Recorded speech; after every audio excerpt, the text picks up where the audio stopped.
আল্লাহ তাআলা বলে, বান্দা শোনো, মৃত্যুর যন্ত্রণা সত্য সত্যই আসবে, যেটার থেকে তুমি নিজেকে পলায়ন করছিলে, মরতে তুমি কখনোই চাচ্ছিলে না, কিন্তু এটা শুনে নাও, যে মৃত্যু তুমি কখনোই চাও না,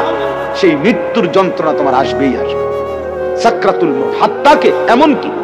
আল্লাহর নবী সাল্লাল্লাহু আলাইহি সাল্লাম পর্যন্ত ইন্তেকালের পূর্বে নবীজি হাদিসে স্পষ্ট আছে, আম্মা জান আয়েশা বলছেন, নবীজি সাল্লাল্লাহু আলাইহি সাল্লাম একটা বাটির মধ্যে পানি দিছে, আর নিজের পবিত্র ডান হাত মোবারক দিয়ে হাত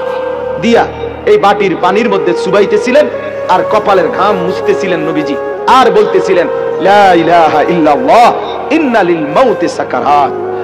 আল্লাহ আপনি ছাড়া আর কোন ইলাহ নাই, আহা মৃত্যুর তো বড়ই যন্ত্রণা। নবীজি বলতেছে, খুদ রাসূল বলতেছে, যার কষ্ট হওয়ার কোনো কারণ নাই, শুধু আল্লাহ তাআলা দেখাচ্ছিলেন, বন্ধু আপনার উম্মতের হালাত কেমন হয়। নবীজি বলতেছিলেন, হায় মৃত্যুর তো বড় যন্ত্রণা। হযরত ফাতেমা রাদিয়াল্লাহু তাআলা আনহা, ওই হাদিসে আছে, ফাতেমা রাদিয়াল্লাহু তাআলা আনহা তখন কাঁদতেছিলেন, নবীজির মেয়ে,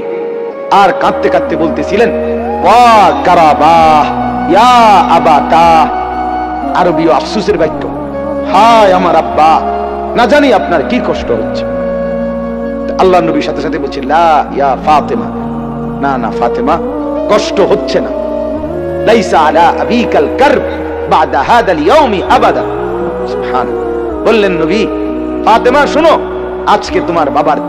জিন্দেগীর কষ্ট সমাপ্ত হচ্ছে, আজকের পরে আর তোমার বাবার কোনো কষ্ট থাকবে না। 23 বছর আমি দিবানিশি মেহনত করছি, কষ্ট করছি, কাঁদছি, চোখের পানি ফেলছি, পাথরের আঘাত সয়েছি, পেটে পাথর বেঁধেছি, ক্ষুধার কষ্ট, দান দান শহীদ করেছি, সারা দেহ রক্তাক্ত হয়েছে,